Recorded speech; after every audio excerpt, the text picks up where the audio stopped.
ನಮಸ್ಕಾರ, ವನಶ್ರೀ ಚಾನಲ್ಗೆ ಸ್ವಾಗತ. ಹೊಸ ವಿಡಿಯೋ ತಂದಾಯಿತು. ಬನ್ನಿ ಇವತ್ತು ವಸುದೇವ ಕುಟುಂಬ ಈ ಸೀರಿಯಲ್ಲು ಹೇಗೆ ಮೂವ್ ಆಗುತ್ತೆ, ಏನು ಸ್ಟೋರಿ ನೋಡೋಣ. ಅದಕ್ಕಿಂತ ಮುಂಚೆ ನನ್ನ ವಿಡಿಯೋಕ್ಕೆ ಸಬ್ಸ್ಕ್ರೈಬ್ ಮಾಡಿಲ್ಲ ಅಂದರೆ ಸಬ್ಸ್ಕ್ರೈಬ್ ಮಾಡ್ಕೊಳ್ಳಿ, ಹಾಗೆ ಒಂದು ಲೈಕ್ ಕೊಡಿ. ಇವತ್ತು ಪಶುಪತಿ ಸ್ವಾತಿ ಅಮ್ಮನ ಮನೆಗೆ ಬಂದಿದ್ದಾನೆ. ಅಲ್ಲಿ ಬಂದುಬಿಟ್ಟು ನಿನ್ನ ಮಗಳು ಎಷ್ಟೆಲ್ಲ ನಾಟಕ ಆಡಿದ್ಲು, ನನ್ನ ಮಗಳು ಆ ಮನೆಗೆ ಸೊಸೆ ಆಗಬಾರ್ದು ಅಂತೇಳಿ. ಆದರೂ ನನ್ನ ಮಗಳು ಸೊಸೆ ಮಾಡಿದೆ ನೋಡು, ಈಗೇನು ಮಾಡೋಕ್ಕಾಗುತ್ತೆ ನಿನ್ನ ಕೈಯಲ್ಲಿ ಅಂತ ಅವ್ರ ಅಮ್ಮನ ಕೇಳಿ ಜಗಳಕ್ಕೆ ಹೋಗ್ತಾನೆ. ಅದಕ್ಕೆ ಅವ್ರ ಅಮ್ಮ ನಮ್ಮನೆ ಹಾಳು ಮಾಡಿದ್ದಲ್ದಲೆ ಮತ್ತೆ ಆ ಮನೆಯೂ ಹಾಳು ಮಾಡಬೇಕು ಅಂತ ಹೊರಟಿದೀಯ ನೀನು, ಸುಮ್ಮನೆ ಹೋಗು ಇಲ್ಲಿಂದ, ನಮ್ಮ ಮನೆ ಹತ್ರ ಬರಬೇಡ ನೀನು ಅಂತೇಳಿ ಜೋರು ಮಾಡ್ತಾಳೆ. ಜೋರು ಮಾಡಿದ್ರೂ ಕೇಳಲ್ಲ. ಗೀತನೂ ಜೋರು ಮಾಡ್ತಾಳೆ ಸಖತ್ತಾಗಿ. ಇಲ್ಲೇನು ಕೆಲಸ ಇದೆ ಅಂತ ಬಂದಿದೆಯಾ, ಎಲ್ಲ ಮನೆಯೂ ಹಾಳು ಮಾಡಾಯ್ತು, ಈ ಮನೆಯೂ ಹಾಳು ಮಾಡೋಕ್ಕೆ, ಅಲ್ಲೂ ಕೊಟ್ಟಿದೆಯಲ್ಲ, ಈಗ ಹಾಳು ಮಾಡೋಕ್ಕೆ ಕರೆಕ್ಟಾಗುತ್ತೆ ಅಂತ ಅಂದ್ಕೊಂಡಿದೀಯ ಅಂತ. ಹೌದು, ಕರೆಕ್ಟಾಗಿ ಹೇಳಿದೆ. ಈಗ ಸ್ವಾತಿನ ಹೇಗೆ ಆ ಮನೆಯಿಂದ ಓಡಿಸ್ಬೇಕು ಮತ್ತು ಅವಳಿಗೇನು ಹಿಂಸೆ ಕೊಡಬೇಕು ಅಂತ ಈಗ ನನ್ನ ಮಗಳ ಕಡೆಯಿಂದ ಮಾಡ್ತೀನಿ ನೋಡು ಅಂತ ಹೇಳ್ತಾನೆ. ಅದಕ್ಕೆ ಅವಳು ಕುಡ್ಲು ಎತ್ಕೊಂಡು ಬರ್ತಾಳೆ. ಕೊಚ್ಚಾಕ್ಬಿಡ್ತೀನಿ ನೋಡು, ನಮ್ಮ ಮನೆ ಹಾಳು ಮಾಡಿದ್ದು ಅಲ್ದಲ್ಲೇ ಇದು ಬೇರೆ ಬಂದಿದೆಯಾ ಇಲ್ಲಿ, ಹೋಗಿ ದಾಟಾಚಿಗೆ ಅಂತೇಳಿ ಸ್ವಾತಿ ಅಮ್ಮ ಸಿಟ್ಟು ಬರುತ್ತೆ. ಅವಳು ಜೋರು ಮಾಡ್ತಾಳೆ. ಆಯಿತು ನೋಡ್ಕೊಳ್ಳೋಣ ಬಿಡು, ಆಯಿತು ನೋಡ್ಕೊಳ್ಳೋಣ ಬಿಡು ಅಂತ ಹೋಗ್ತಾನೆ ಅವನು. ಅಲ್ಲೋದ್ರೆ ಸ್ವಾತಿ ಮನೆಯಲ್ಲೂ ಅದೇ ಮಗಳು ಕೊಟ್ಟಿದ್ದಾನಲ್ಲ ರಾಗಿಣಿ ಎಲ್ಲ ಇನ್ಫಾರ್ಮೇಷನ್ನು ಹಿಂದೇನು ಬಾಗಿಲಿಂದ ಬಂದುಬಿಟ್ಟು ಇವಳಿಗೆ ಎಲ್ಲ ಇನ್ಫಾರ್ಮೇಷನ್ನು ಕೊಡೋದು. ಹೆಂಗೆ ಅಂದರೆ ಮನೇಲಿ ಏನಾಯಿತು ಏನೋಯ್ತು ಎಲ್ಲ ವಿಷಯನೂ ಹೇಳಬೇಕು ಇವಳು ಅಪ್ಪಂಗೆ. ಇದು ಈ ಅಜಯ್ಗೆ ಗೊತ್ತೇ ಇಲ್ಲ. ಇವನು ಒಂಥರ ಪೆಕ್ಕರ ಥರ ಇರ್ತಾನೆ ಯಾವಾಗಲೂ, ಇವನಿಗೇನು ವಿಷಯನೂ ಗೊತ್ತಾಗಲ್ಲ. ಆದರೆ ವಂಶಿ ಅದನ್ನೆಲ್ಲ ಕಂಡುಹಿಡಿತಾನೆ, ಮತ್ತು ಸ್ವಾತಿನೂ ಕಂಡುಹಿಡಿತಾಳೆ. ಅಜ್ಜಿ ತಾತ ಪಾಪ ಎಲ್ಲರೂ ಒಂದೇ ಅಂದ್ಕೊಂಡು ತಿಳ್ಕೊಂಡವ್ರೆ, ಮಗನ ಥರ ಅಲ್ಲ, ಮೊಮ್ಮಗಳು ಚೇಂಜ್ ಇದ್ದಾಳೆ ಅಂತ. ಆದರೆ ಮೊಮ್ಮಗಳು ಫುಲ್ಲು ಚೇಂಜ್ ಇಲ್ಲ, ಅಪ್ಪನ ಥರನೇ ಇದ್ದಾಳೆ. ಪ್ರತಿಯೊಂದು ವಿಷಯದಲ್ಲೂ ಅಪ್ಪನ ದಾರಿನೇ ಹಿಡಿತಾಳೆ ಇವಳು. ಅದೇ ಉದ್ದೇಶಕ್ಕೇ ಇಲ್ಲಿ ಮದುವೆ ಮಾಡ್ಕೊಂಡು ಕೂಡ ಬಂದಿರೋದು ಹೌದು.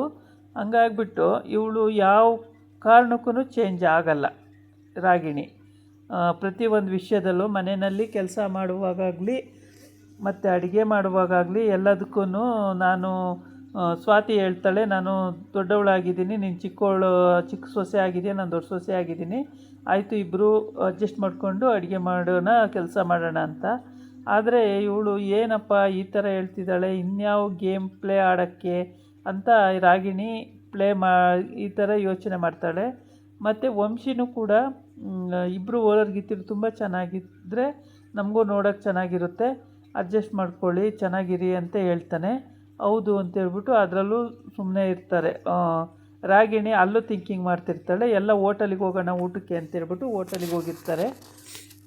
ಮದುವೆ ಆದ ಹೊಸ್ತಲ್ವ, ಹೋಟೆಲಲ್ಲಿ ಊಟ ಕೊಡ್ಸೋಣ ಅಂತೇಳಿ ಹೊಸ ಜೋಡಿಗೆ ಸ್ವಾತಿ ಮತ್ತು ರಾಗಿಣಿ ಮತ್ತು ಅಜಯ್ ಮತ್ತು ವಂಶಿ ಇಷ್ಟು ಜನ ಹೋಗಿರ್ತಾರೆ. ಅಲ್ಲಿ ಹೋಟೆಲಲ್ಲಿ ಈ ಅಜಯ್ ಅಲ್ಲಿ ಸಾಲ ಮಾಡ್ಕೊಂಡು ಬಂದಿದ್ದಾನೆ, ಬಾಂಬೆನಲ್ಲಿ ಸಾಲ ಮಾಡ್ಕೊಂಡು ಬಂದಿರೋನಿಗೆ ಕರೆಕ್ಟಾಗಿ ಅಲ್ಲಿ ಸಿಕ್ಕಾಕೋತಾನೆ. ಕೈ ತೊಳೆಯೋಕ್ಕೆ ಹೋದಾಗ ಸಿಕ್ಕಾಕೊಂಡಾಗ, ನೀನು ಬಡ್ಡಿನೂ ಕಟ್ಟಿಲ್ಲ, ಸಾಲನೂ ಕೊಟ್ಟಿಲ್ಲ, ಇಲ್ಲಿ ಬಂದು ಆರಾಮಾಗಿ ಮದುವೆ ಮಾಡ್ಕೊಂಡು ಮಜಾ ಮಾಡ್ತಾಯಿದ್ದೀಯಾ, ಕೊಟ್ಟರೆ ಸರಿ, ಕೊಡಲಿಲ್ಲ ಅಂದರೆ ನಿನ್ನ ಏನು ಮಾಡ್ತೀನಿ ನೋಡಿ ಅಂತೀರು ಅಂತ ಎದುರಿಸ್ತಾನೆ. ಆವಾಗ ಅವನಿಗೆ ಬೆವರು ಎಲ್ಲ ಬಂದುಬಿಡುತ್ತೆ. ಆಗ ಏನಕ್ಕೆ ಇವನು ಅವರು ಮಾತಾಡ್ತಾ ಇದ್ದಾರಲ್ಲ ಅಂತೇಳ್ಬಿಟ್ಟು ಇವ್ರು 3 ಜನನೂ ಎದ್ದು ಬರ್ತಾರೆ. ಎದ್ದು ಬಂದು ಏನು ಅಜಯ್ ಏನಾಯಿತು ಅಂತ ಕೇಳೋಕ್ಕೆ. ಆವಾಗ ಏನಿಲ್ಲ, ಬಾಂಬೆಯಲ್ಲಿದ್ದಾಗ ಇವನು ನಾನು ಫ್ರೆಂಡ್ ಆಗಿದ್ದು, ಅದನ್ನೇ ಇಲ್ಲಿ ಸಿಕ್ಕಿದ್ನೆಲ್ಲ ಮಾತಾಡಿಸ್ತಾ ಇದ್ದೀವಿ, ಏನು ನೋ ಪ್ರಾಬ್ಲಮ್, ಏನಿಲ್ಲ ಅಂಥೇಳಿ ಹಿಂಗೆ ಮ್ಯಾನೇಜ್ ಮಾಡ್ಕೋತಾರೆ ವಿಷಯನ. ಈ ಕಡೆ ವಂಶಿಗೂ ಹೇಳಲ್ಲ, ಸ್ವಾತಿಗೂ ಹೇಳಲ್ಲ, ರಾಗಿಣಿಗೂ ಹೇಳಲ್ಲ. ಸರಿ ಹೋಗೋಣ ಇಲ್ಲಿಂದ ಅಂತಾನೆ ಅಜಯ್. ಸರಿ ಹೋಗೋಣ ಬನ್ನಿ ಹೋಗೋಣ ಅಂತೇಳಿ ಇವಳು ಸ್ವಾತಿ ಅಮ್ಮ ಈ ಕಡೆ ಫೋಟೋ ನೋಡಿಕೊಂಡು, ಅಪ್ಪನ ಫೋಟೋ ನೋಡಿಕೊಂಡು, ಅಂದರೆ ಗಂಡನ ಫೋಟೋ ನೋಡಿಕೊಂಡು ಇವಳು ಅಳೋದು, ಪೂಜೆ ಮಾಡೋದು ಇದು ಮಾಡ್ತಾ ಇರ್ತಾಳೆ ಯಾವಾಗಲೂ. ನೋಡಿ ನೀವು ಇಲ್ಲ ಅಂದಾಗ ಎಷ್ಟೊಂದು ಹಿಂಸೆ ಮಾಡ್ತಾರೆ ಇವರೆಲ್ಲ. ಹೆಂಗೆ ಇದನ್ನ ಸ್ವಾತಿನ ಇಲ್ಲಿ ಬಿಟ್ಬಿಟ್ಟು ನಾವು ಅಲ್ಲಿ ಚಿಕ್ಕಮಗಳೂರು ಮನೆಗೆ ಹೋದರೆ ನಿಜವಾಗ್ಲೂ ಇವ್ರನ್ನ ಸ್ವಾತಿನ ಬದುಕಕ್ಕೆ ಬಿಡ್ತಾರೆ, ಎದುರು ಬದ್ರು ನೋಡ್ಕೊಂಡೇ ನೋಡ್ಕೋಬೇಕು ಯಾವಾಗಲೂ, ಇವರು ಏನಾದರೂ ಬಿಡಲ್ಲ ಬಿಡಿ ಅಂತೇಳಿ. ಆವಾಗ ಹಂಗೆ ಅಂದ್ಕೊಂಡು ಅದನ್ನು ನೆನ್ಕೊಂಡೇ ಇವಳು ತರಕಾರಿ ಹೆಚ್ಚುತ್ತಾ ಇರ್ತಾಳೆ. ಆ ತರಕಾರಿ ಹೆಚ್ಚುತ್ತದೆ. ಗೀತನೂ ಕೂಡ ತರಕಾರಿ ಹೆಚ್ಚುತ್ತದೆ. ಅಮ್ಮ ಈರುಳ್ಳಿ ಕೊಡಮ್ಮ ಅಂತ 2-3 ಸಲ ಕೇಳ್ತಾಳೆ. ಅವಳು ಮೈಂಡು ಎಲ್ಲೋ ಬೇರೆ ಕಡೆ ಇರುತ್ತೆ, ಏನೋ ಯೋಚನೆ ಮಾಡ್ತಲೇ ಇರ್ತಾಳೆ. ಅದೇ ಸ್ವಾತಿ ಇಲ್ಲಿ ಬಿಟ್ಟು ಹೋಗೋದು ಹೇಗೆ, ಬಿಟ್ಟು ಹೋದರೆ ರಾಗಿಣಿ ಹೆಂಗೆ ಇದು ಮಾಡ್ತಾಳೋ ಏನೋ ಅಂತೇಳ್ಬಿಟ್ಟು ಇದೇ ಥಿಂಕಿಂಗ್ ಮಾಡ್ತಾಯಿರ್ತಾಳೆ. ಆವಾಗ ಅವ್ರ ಅತ್ತೆ ಕೂಗಿ ಹೇಳ್ತಾಳೆ, ನೋಡಲ್ಲಿ ಈಗ ನಿನ್ನ ಮಗಳು ಕೇಳ್ತಾವಳೆ ಕೊಡು, ಗೀತಾ ಏನೋ ಕೇಳ್ತಾವಳೆ ಕೊಡು ಅಂತ ಹೇಳ್ತಾಳೆ. ಆವಾಗ ಅದಕ್ಕೂ ಅವಳು ಏನು ಇದು ಮಾಡಲ್ಲ, ರೆಸ್ಪಾನ್ಸ್ ಮಾಡಲ್ಲ. ಅವಳ ಪಾಡಿಗೆ ಅವಳು ಚಿಂತೆಯಲ್ಲೇ ಮುಳುಗೋಗಿರ್ತಾಳೆ. ಆವಾಗ ಗೀತಾ ತೊಡೆ ಹಿಡಿದ್ಬಿಟ್ಟು ಅಮ್ಮ ಅಮ್ಮ ಅಂತಾಳೆ. ಆಗ ಏನಮ್ಮ ಅಂತ. ಆವಾಗ ಅಲ್ಲಿ ಈರುಳ್ಳಿ ಇದೆಯಲ್ಲ ಕೊಡಮ್ಮ, ಇಲ್ಲಿ ಏನು ಯೋಚನೆ ಮಾಡ್ತಾಯಿದೀಯ ಅಂತ. ಏನಿಲ್ಲ, ಸರಿ ಇನ್ನೇನಮ್ಮ, ಅದೇ ಸ್ವಾತಿ ಬಗ್ಗೆನೇ ಯೋಚನೆ ಮಾಡ್ತಾಯಿದ್ದೀನಿ, ಸ್ವಾತಿ ಮನೆ ಬಗ್ಗೆನೇ ಯೋಚನೆ ಮಾಡ್ತಾಯಿದ್ದೀನಿ ಅಂತ ಹೇಳ್ತಾಳೆ. ಆಮೇಲೆ ಅಜ್ಜಿ ಹೇಳುತ್ತೆ, ಸ್ವಾತಿ ಬಗ್ಗೆ ಯೋಚನೆ ಮಾಡೋದೇನು ಬೇಡ, ಎದುರು ಬದ್ರು ಇರ್ತೀವಿ, ನೋಡ್ಕೊಳ್ಳೋಣ ಬಿಡು, ಹಂಗೇನಾಗಲ್ಲ ಅಂತ ಹೇಳುತ್ತೆ ಅಜ್ಜಿ. ಸರಿ ಅತ್ತೆ, ನೀವು ಅಷ್ಟು ಹೇಳಿದ ಮೇಲೆ ಧೈರ್ಯ ನನಗೆ ಅಂತೇಳಿ ಅವಳು ಹೇಳ್ಕೊಂಡು ಸುಮ್ಮನಾಗ್ತಾಳೆ.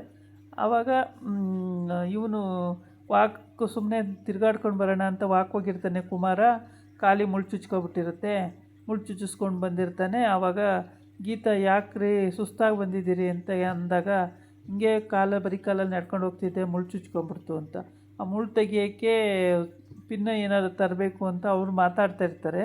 ಆದರೆ ಇವಳು ಹೇಳ್ತಾಳೆ, ಸ್ವಾತಿ ಅಮ್ಮ, ಮುಳ್ಳಿಂದನೇ ತೆಗಿಬೇಕು, ಅದು ಬಿಡೋಕ್ಕಾಗದೇ ಇಲ್ಲ, ತೆಗಿಲೇಬೇಕು ಅಂತ. ಕುಮಾರ ಹೇಳ್ತಾನೆ, ಈಗ ಮುಳ್ಳೆಲ್ಲಿ ತರೋಕ್ಕಾಗುತ್ತೆ ಅಂತ. ಆಮೇಲೆ ಅವಳ ಪಾಡಿಗೆ ಅವಳು, ಹೌದು ಮುಳ್ಳು ತಂದೇ ತೆಗಿಬೇಕು, ಮುಳ್ಳಿಂದನೇ ತೆಗಿಬೇಕು ಅಂತ ಅವಳು ಹೇಳ್ತಾ ಇರ್ತಾಳೆ. ಹೀಗೆ ಇವ್ರದ್ದು ಮಾತುಕತೆಗಳು ಹಿಂಗೆ ನಡೀತಿರುತ್ತೆ. ಅವಳು ಚಿಂತೆ ಮಾಡ್ತಾನೇ ಇರ್ತಾಳೆ. ಯಾವ ಚಿಂತೆ ಅಂದರೆ ಸ್ವಾತಿ ಬಗ್ಗೆನೇ ಹೆಚ್ಚು ಚಿಂತೆ ಮಾಡ್ತಿರ್ತಾಳೆ. ಫಸ್ಟು ನಿತಿನ್ಗೆ ಎಂಗೇಜ್ಮೆಂಟ್ ಆಗಿ ಮದುವೆ ಫಿಕ್ಸ್ ಆಗಿ, ಆಮೇಲೆ ವಂಶಿ ಮದುವೆ ಆಗಿದ್ದಾಳೆ ಅಂತೇಳಿ ಎಲ್ಲ ಹಂಗಿಸ್ಬಿಡ್ತಾನಲ್ಲ ಪಶುಪತಿ. ಅದೆಲ್ಲ ಇವಳಿಗೆ ನೆನ್ಕೊಂಡಾಗ ಒಂಥರ ಹೊಟ್ಟೆಲಿ ಉರಿ ಕಿತ್ಕೊಳ್ಳುತ್ತೆ. ಎಲ್ಲ ಹಂಗೆ ಎತ್ತಿ ಆಡ್ತಾನಲ್ಲ ಅಂತೇಳ್ಬಿಟ್ಟು, ಎಷ್ಟು ದ್ರೋಹಿ ಇದ್ದಾನೆ ಅವನು, ಎಷ್ಟು ಕೆಟ್ಟವನಿದ್ದಾನೆ ಅಂತ ಹೇಳ್ಬಿಟ್ಟು. ಹೀಗೇ ತರಕಾರಿ ಎಲ್ಲ ಹೆಚ್ಚುತ್ತಾ ಇರ್ತಾರೆ. ಆಮೇಲೆ ಅವಳು ಪಿನ್ನು ತಂದು ಬಗೆದು ಅದನ್ನು ಮುಳ್ಳನ್ನು ತೆಗಿತೀನಿ ಆಚೆಗೆ ಅಂತ ಹೇಳ್ತಾಳೆ. ಸರಿ ಹಂಗೆ ಮಾಡು ಅಂತ. ಆಗ ಈ ಪಾಪ ಅವರಮ್ಮ ಸ್ವಾತಿ ಅಮ್ಮ ಅದೇ ಯೋಚನೆ, ಗೀತನಮ್ಮ ಯೋಚನೆ ಮಾಡ್ತಾನೇ ಇರ್ತಾಳೆ. ಅವಳು ಯೋಚನೆ ಮಾಡ್ತಾನೇ ಇರ್ತಾಳೆ. ಏನು ಯೋಚನೆ ಮಾಡಿದ್ರು ಪಾಪ ಅವಳಿಗೆ ತಲೆಗೇ ಹೋಗಲ್ಲ. ಏನಕ್ಕೆ ಹಿಂಗಾಯಿತು ಬರೀ ಇದೇ ಯೋಚನೆಯಲ್ಲೇ ಇರ್ತಾಳೆ, ಏನೂ ತಲೆಗೆ ಹೋಗಲ್ಲ. ಅದೇ ಸ್ವಾತಿದೇ ಚಿಂತೆ ಆಗಿಬಿಡುತ್ತೆ ಅವಳಿಗೆ. ಗೀತಾ ಹೆಂಗೋ ಸೆಟ್ಲಾಗಿದ್ದಾಳೆ, ನಮ್ಮ ಜೊತೆಗೆ ಇದ್ದಾಳೆ, ಇನ್ನು 2 ಹೆಣ್ಮಕ್ಳು ನಮ್ಮ ಜೊತೆಗೆ ಇದ್ದಾರೆ. ಸ್ವಾತಿ ಒಬ್ಬಳಲ್ಲಿ ಸೇರ್ಕೊಬಿಟ್ಟಿದ್ದಾಳೆ, ಸ್ವಾತಿ ಹುರಿದು ಮುಕ್ಬಿಡ್ತಾರೆ ಅಂತೇಳ್ಬಿಟ್ಟು ಯೋಚನೆ ಮಾಡ್ತಿದ್ದಾಳೆ. ಇದಾಗಿತ್ತು ಇವತ್ತಿನ ವೀಡಿಯೋ. ನಾಳೆ ಇನ್ನೊಂದು ವೀಡಿಯೋ ಜೊತೆ ಬರ್ತೀನಿ. ನಮಸ್ಕಾರ.